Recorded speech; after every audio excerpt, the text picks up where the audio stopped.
My neighbor asked me to fix her bed frame, then said, "Come lie down with me and see if it holds." I unlocked my neighbor's apartment with the spare key she had shoved into my hand only 5 minutes earlier. I expected to tighten a few screws, maybe replace a cracked wooden slat, and be home before dinner. Instead, she stood in the middle of her bedroom, arms folded with an unreadable smile, and when I finished repairing the frame, she patted the mattress beside her. "Come lie down with me and see if it holds." My heart stumbled, not because of what it sounded like, because after 6 months of barely speaking through thin apartment walls and awkward hallway greetings, I realized I had absolutely no idea why she looked like she was about to cry. My name is Ethan, and until that evening, I believed my quiet apartment building was the safest, most predictable place in the world. I couldn't have been more wrong. I moved into Maple Court after my engagement fell apart. My ex-fiancée had walked away 3 weeks before our wedding. She said I was dependable, but emotionally impossible to reach. "You fix everything except the things that actually matter," she told me. Those words followed me everywhere. So I rented a tiny apartment, kept my head down, worked as a furniture restoration specialist, and convinced myself solitude was peace. Then Olivia moved in across the hall. She wasn't loud. She wasn't nosy. She simply had a habit of smiling at everyone as if she'd already decided they were worth trusting. The first time we spoke, she was struggling with grocery bags. "Need a hand?" I asked. "I'll accept one if you promise not to judge my unhealthy relationship with chocolate." I laughed. "I've seen worse. You haven't seen inside these bags." That became our rhythm. Tiny conversations. Coffee in the hallway. Helping each other carry boxes. Nothing more. Until one rainy Tuesday evening. My phone buzzed. "Hey." "This is Olivia." Her voice sounded embarrassed. "I know this is random, but my bed frame collapsed, and I remembered you restore furniture. I can take a look. If you're busy, I'm already grabbing my toolbox." She laughed softly. "I owe you dinner."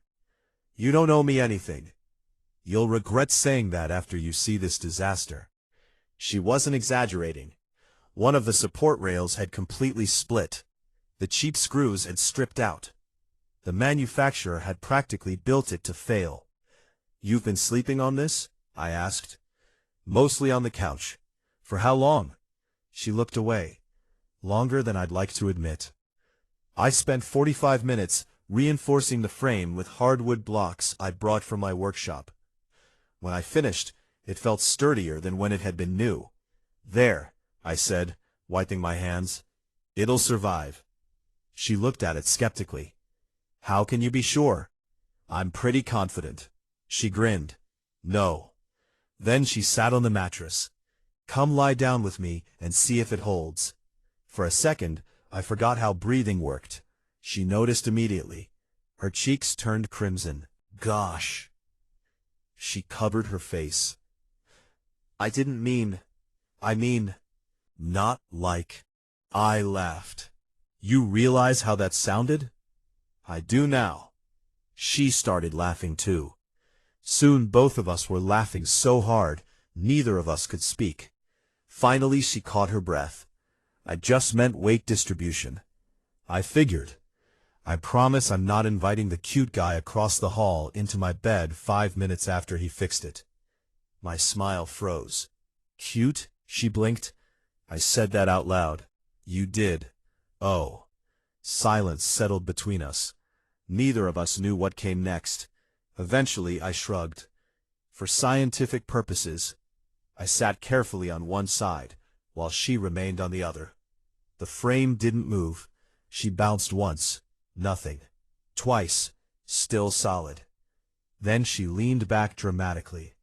"I declare your engineering successful." I laughed.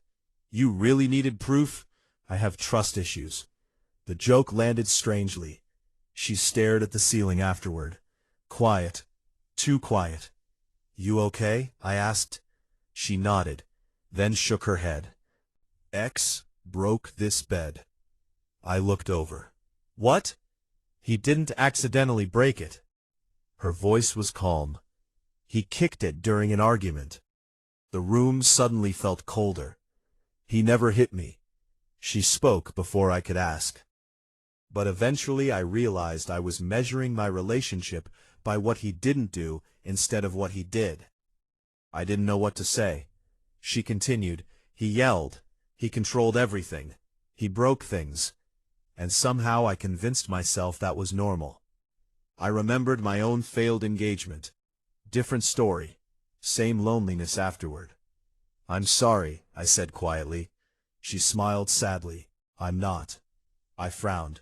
If that relationship hadn't ended, I never would have moved here. She looked toward me. And I never would have met my weird furniture neighbor. Weird? You own 6 different hammers. They all have different purposes. She laughed. I knew you'd defend them. That night changed something. Not romantically, not immediately. It changed trust.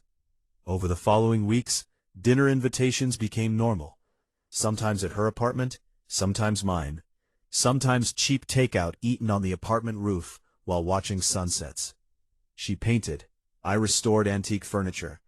We both understood what it meant to rebuild damaged things. One evening she asked why I always worked late. I hesitated. My dad taught me. Taught you woodworking? No. Staying busy.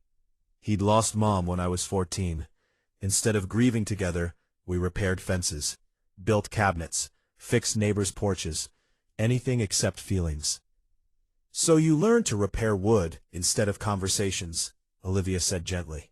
I guess. That sounds lonely. It was. She didn't offer advice. She simply reached across the table and squeezed my hand for a second. Nothing more. It meant everything. A month later, trouble arrived. Her ex, Ryan. I met him in the parking lot. He leaned against a shiny black SUV like he owned the building. You, Ethan? Yeah. You spending a lot of time with Olivia? The question sounded more like an accusation. We're neighbors. He smirked. That's not what I asked. I stared at him. Whatever this conversation is, I'm not interested. As I walked away, he called after me. She always likes playing the victim. Every instinct told me to turn around. Instead, I kept walking. Olivia deserved peace, not another fight started because of her past. That evening, I told her he'd been there. Her face lost all color. He found me. You okay? She nodded automatically, then admitted the truth. No. He keeps texting. I block him. He makes new numbers. You should report him. I know. But part of me keeps wondering if he'll eventually get bored. He won't. She looked at me. Do you know? Because people who need control rarely stop voluntarily. The silence after that felt heavy. Finally, she whispered, I'm tired. So am I. No. She shook her head. I'm tired of being afraid. The next morning, we went together to file a police report. She almost backed out twice. I stayed beside her without speaking unless she asked me something. Afterward, she sighed. I should have done that months ago. You did it today. That's enough. For the first time in weeks, she smiled without forcing it. Days passed peacefully. Then one Saturday the building lost power during a summer storm. Everyone gathered outside. Children played with flashlights. Neighbors shared snacks. Olivia appeared carrying candles. Someone started telling ghost stories. An elderly woman insisted everyone pair up so nobody had to climb dark stairwells alone. Without thinking, Olivia slipped her hand into mine. Neither of us let go. When we reached our floor, she looked at our hands. Oh, I smiled. You can let go now. I know. She didn't. Instead, she looked straight into my eyes. I don't really want to. Neither do I. Our first kiss happened in a dark hallway lit only by emergency lights. It wasn't dramatic. It wasn't perfect. It was gentle, careful, like two people asking permission without words. Months passed. We took things slowly. Neither of us wanted another relationship built on pretending. We talked, really talked, about fear, about disappointment, about families, about mistakes. One rainy evening she stood in my workshop, watching me restore a century-old rocking chair. "You know," she said, "this chair was broken worse than my bed." It was. And now?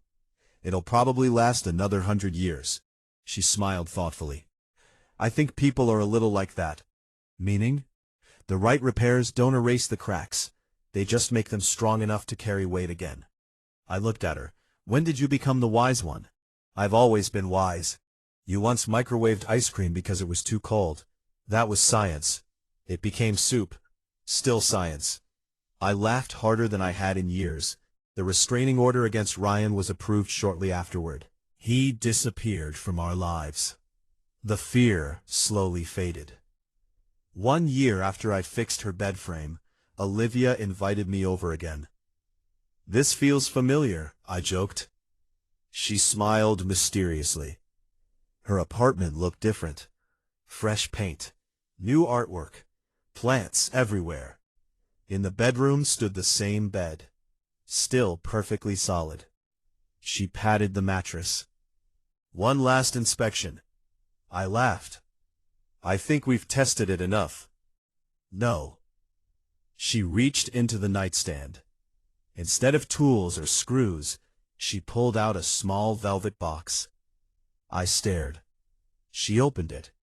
Inside wasn't a ring. It was a tiny silver key.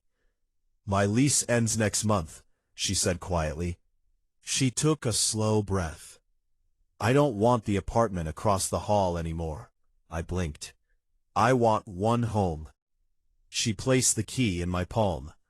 "If you still want me there." Emotion caught in my throat.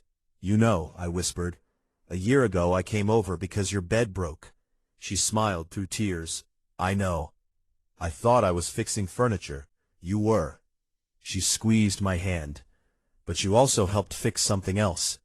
I looked around the room. The repaired frame hadn't creaked once in an entire year. Neither had our trust. I wrapped my arms around her. "I'd love one home." She laughed into my shoulder. So? Come lie down with me." I grinned. "To see if it holds?" She smiled the same smile I'd fallen in love with. "No. This time, because it already does."